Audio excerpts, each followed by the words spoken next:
Welcome everyone. This is our first video in this lecture series on product management. This is lesson 1, the world of product management. In this particular video of this subject, we will be talking about what is product management.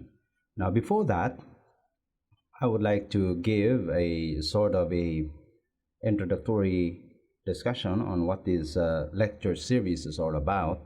This is about product management, and this is on the beginner level.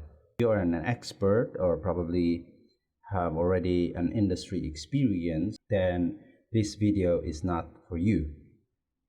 In this lecture series, we'll be discussing from definitions of product management until how product is developed, commercialized, retired, and what is the implication of product management in the context of the corporate world. Now, welcome once again in this lecture series. I hope that you will be with me until the end of this series. There will be probably around 20 videos in this series, in which we'll be focusing more our discussion on product management and its underlying principles. Now, what is product management? I think that is a pretty basic question in all of the discussion. We have to set things first, all right? One thing for sure, we know what product is. Product is anything that is of value that can be exchanged in a particular market setting. That is a product, and it is subdivided into two different categories, and that is a tangible and intangible product, goods, and services. When we speak of goods, these are things that are tangible. These are products which have a physical form. And when we are talking about services, these are products that doesn't have a physical form in such a way that it is only experienced by the one who purchased or who wants to experience that particular product. So by understanding what product management is, we have to take into consideration these particular characteristics, right? So first is delivering the product that best meet the customers or consumers' need. Now remember that product management is managing product at that particular point, and in each level and in each varied stages in the process. And so delivering product that best meet the customer's needs is what we call as product management. So this is one of the characteristics of product management. Another thing is managing product or product management actually increases revenues and profitability. Product management, if product is managed well, of course, it would end in an increased revenue and profitability. Next is product management creates delighted customers who generate positive word-of-mouth referrals. What does it mean? Well, it's pretty simple. If you are satisfied with a certain restaurant, the great probability is that you will share your experience of that particular restaurant to your friends or to your family member or anyone else probably that you will meet at that particular point that needs to, experience some kind of a good service. Customers who are delighted will at some point generate positive word-of-mouth referrals. Just like, let's say, for example, if you just purchase your first iPhone and then you are so delighted and so happy about it, the tendency is you will generate positive word-of-mouth referrals. Well, because assumingly that is an example of good product management. But if you purchase some kind of a product that does not live to what is promised, then the great probability is you will not share it to everyone else. The next thing is capturing and owning market in the long term. If you have a well managed, well developed product that best fit to the customer's demands, it will eventually capture the market in the long term. Meaning, you will be top of the mind. Probably you will be in the particular position wherein everyone in the market actually knows about you, and there is also a great tendency and probability that you will be able to dominate that particular market. We have already seen this one in the past, like Coca-Cola, right? We have Apple, Samsung, and bad product management also result in some kind of deterioration of the brand identity.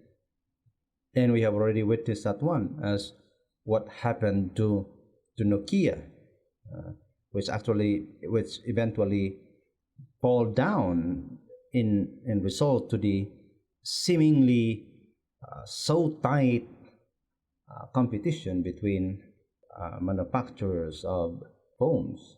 The next thing is we have to understand that product management is the capacity in an organization that is eventually liable for ensuring that each item the organization offers to the market is as fruitful as conceivable, both present moment, strategically, and in long haul, deliberately.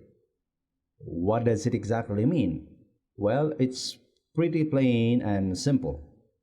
Product management is a means by which the organization's resources are arranged in such a manner that whatever product is being produced and offered to the market will be of value, and everyone in the target audience would immediately and absolutely love that particular product because it is well researched, well prepared, well crafted, well designed, and it will have a short-term and long-term impact. That's product management in a broader sense. It is the totality of how a particular product is managed along the stages of the product life cycle. Now, product management is a business driver. Product management actually covers almost all in the totality of all the operations in the corporate setting. It actually touches on sales, on customers, on support, channel operations, executive partners, engineering, marketing, press analysts, and pretty much everything of the entire corporate system is affected by product management. Product management is responsible for the overall product success, from the conception, wherein products are being designed as an idea, and then eventually going forward until the product is retired from the market. That is the responsibility of product management. It is the central point of all aspects of the product. Product management is the central point in all aspects in the entire process. It sets the vision and strategy of the product.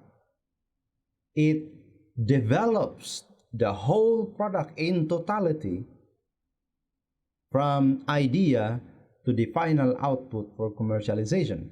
It defines roadmap and requirements.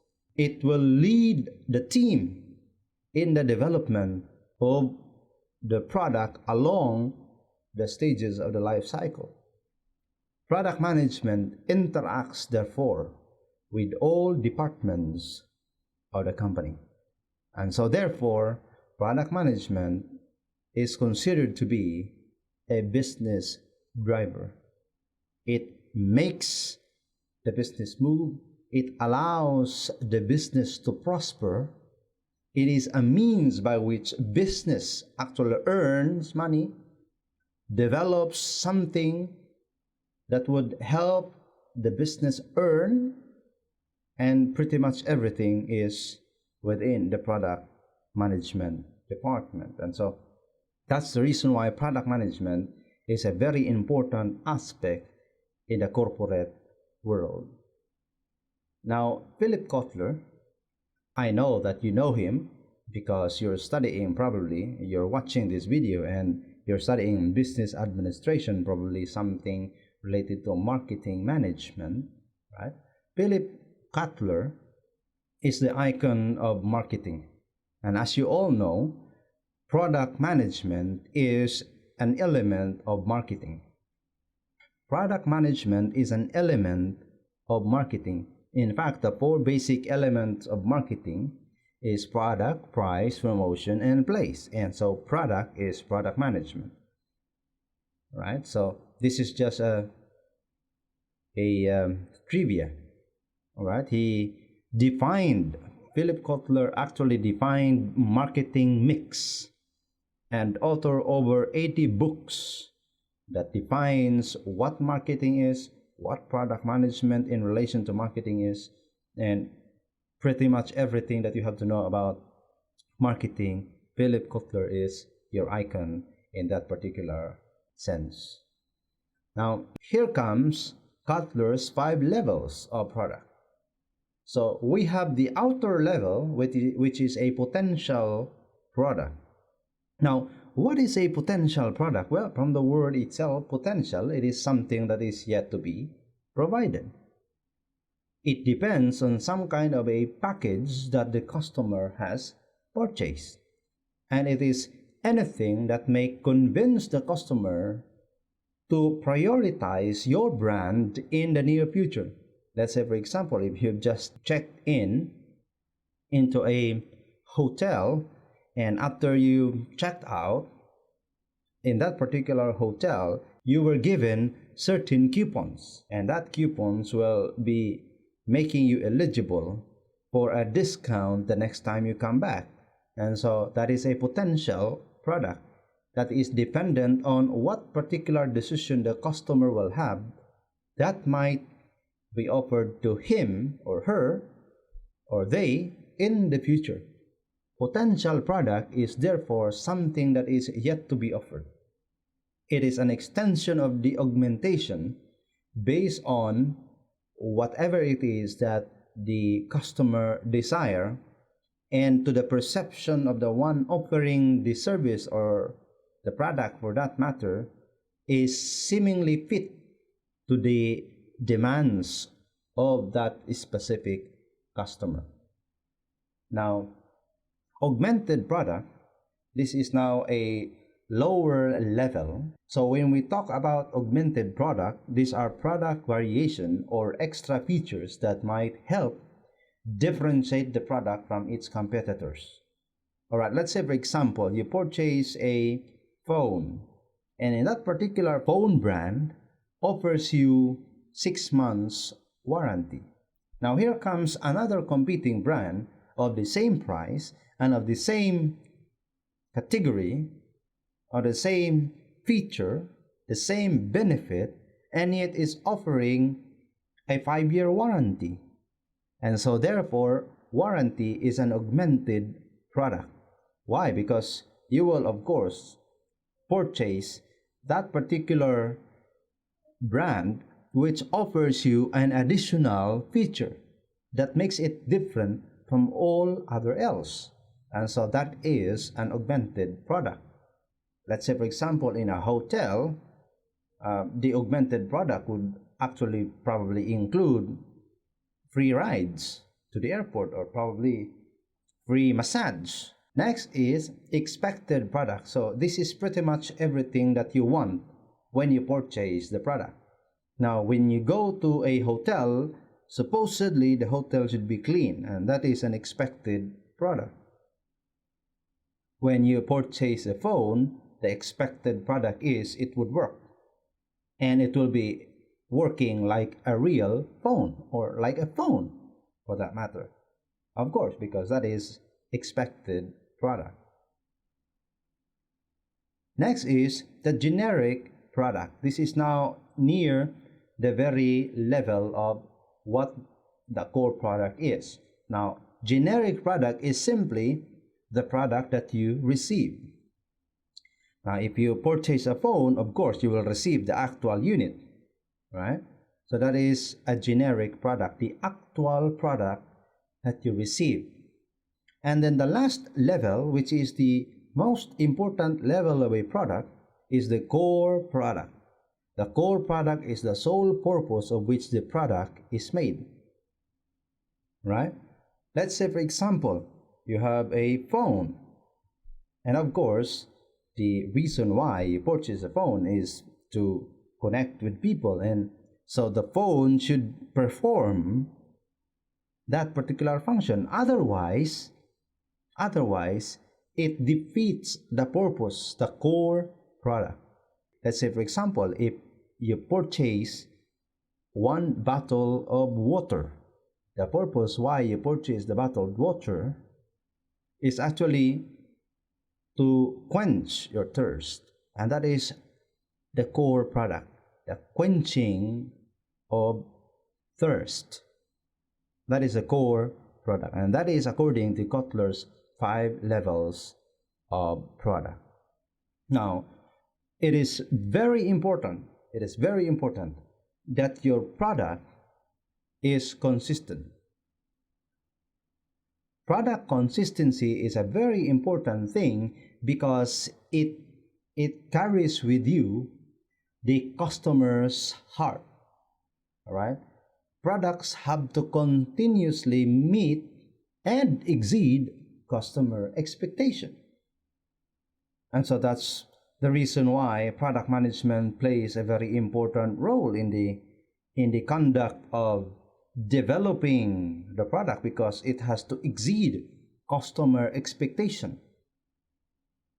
And so that is product consistency. And to be able to have a product that will dominate the market or probably be successful in the market for that particular sense, it should be in line with product consistency. Now, you might ask, well, we have already talked about product management and we know the levels of product. What skills then is required for successful product managers? Well, that is precisely what we will be talking about at this point. And so, first, we have communication, the most important skill that any person in the management level have to understand, take it to the heart, and apply. Product managers communicate when times are good and handle the tough situation as they come up.